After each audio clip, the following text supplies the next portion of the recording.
Admiral Kren stood at the viewport of the Galactic Concordat's flagship, the Eternal Vigilance *. His four eyes narrowed as he studied the tactical display. The strange energy signatures of the edge of the Orion arm had persisted for 3 cycles now, defying explanation. "Any updates from the science division?" he asked, mandibles clicking with impatience. Lieutenant Voss approached with a data tablet. "Sir, the readings are consistent with theoretical models of folded spacetime. If these models are correct, we may be witnessing the formation of artificial wormholes." Kren's exoskeleton stiffened. "Artificial wormholes? That's impossible. No species in the Concordat possesses such technology." "No known species, sir," Voss replied quietly. The unspoken implication hung in the recycled air between them. For centuries, the various civilizations of the Galactic Concordat had shared myths about the humans, a supposedly extinct or departed species that had achieved technological singularity before vanishing from known space. Most considered them folklore, cautionary tales about the dangers of unchecked technological advancement. "Sir," the communications officer called out, "we're receiving signals from the anomaly. They're using standard Concordat protocols, but the encryption is unlike anything in our database." Kren moved to the command chair. "Broadcast on all frequencies. This is Admiral Kren of the Galactic Concordat. Unknown vessels, identify yourselves and state your intentions." The view screen flickered and collective gasps echoed across the bridge. The being on screen was bipedal, with only 2 eyes and oddly smooth skin, lacking any natural armor. It wore a dark uniform with unfamiliar insignia. "This is Admiral Marcus Reed of the Earth Alliance Fleet. On behalf of humanity, I extend greetings to the Galactic Concordat. ******. In the Concordat's Grand Assembly Chamber, representatives from 1,000 worlds gathered in emergency session. The return of humanity had sent shockwaves throughout civilized space. Elder Trin, the ancient historian, addressed the assembled delegates. "For 10,000 years we have lived with the echoes of humanity's legacy," she said, her voice amplified throughout the chamber. "The terraformed worlds we found abandoned, the mysterious megastructures that defy our understanding, the quantum communications network we still use today, all attributed to the mythical humans." She gestured to the holographic display showing the human fleet.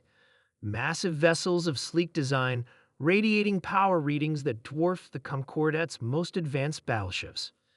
"We thought them gone forever, ascended to another plane of existence, destroyed by their own technology, or perhaps merely a collective delusion pieced together from fragments of pre-Concordat history. Yet here they are." Admiral Kren stepped forward. "Their fleet numbers over 500 capital ships. Our tactical assessment suggests their technology is at least 3 centuries beyond our own. They claim to come in peace, but can we trust them?" From the shadows at the edge of the chamber stepped Ambassador Walker, the first human representative permitted into Concordat space. The chamber fell silent. "We understand your fear," Walker said. "In your histories, we're either gods or monsters. We are neither. We are simply travelers who have returned from a long journey. *****. For Captain Mira Dorn of the Concordat's science vessel Inquiry ****, meeting humans was both terrifying and fascinating. She had been assigned as liaison to the human science team, studying the ancient ruins on Epsilon IV. "Your people built these structures?" she asked Dr. Alex Thompson, as they walked through towering archways that had stood for millennia. Thompson smiled. "No, we found them, just as you did. The difference is, we figured out how to talk to them." As if on cue, the walls around them hummed to life, glowing with patterns that shifted and flowed like liquid light. Mira stepped back in alarm, but Thompson placed a reassuring hand on her shoulder. "The precursors left these archives across the galaxy, but they required a key to unlock them. Humanity spent centuries searching for that key before we found it." "And what did you find?" Mira whispered. "A warning," Thompson replied primly, "and the tools to face what's coming." *****. In the 6 months since humanity's return, the Concordat had been transformed. Human technology flowed through established trade networks. Human diplomats forged alliances with species long at odds. Human military advisors upgraded Concordat defenses. Not everyone welcomed these changes. High Commander Basque of the Terran Purity Movement addressed his followers from a hidden base. They claimed to prepare us for some nebulous threat, he growled. But the humans themselves are the true threat. They disappeared for 10 millennia and return with godlike power, expecting us to submit to their guidance without question. His followers roared their approval. This Earth Alliance controls us through fear of an enemy that may not exist. We will not surrender our sovereignty to these legendary monsters. Asterisk, asterisk, asterisk.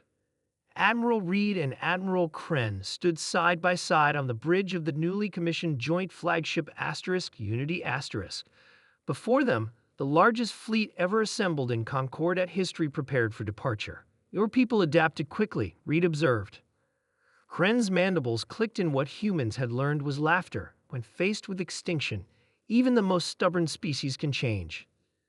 The tactical display showed the approaching anomaly, a vast, dark mass moving through interstellar space, consuming everything in its path. The Void Swarm, the threat humanity had retreated to prepare for millennia ago. We could have stayed away, Reed said quietly. Some argued we should. Let evolution take its course. Why didn't you? Kren asked. Reed's eyes remained fixed on the display. Because legends aren't born from abandoning those in need. They're born from standing against impossible odds. He turned to Kren. And humans have always enjoyed being legendary. As the combined fleet moved into formation, a message went out across all Concordat worlds. For the first time in recorded history, all species would fight as one, guided by the humans who had returned just in time. But legends of humanity had always been stories of both wonder and terror. Now, as their ships appeared on the horizon of humanity's greatest challenge, those legends would be written anew, not by historians looking back at artifacts, but by 1,000 species fighting alongside the mythical humans who had returned to save them all.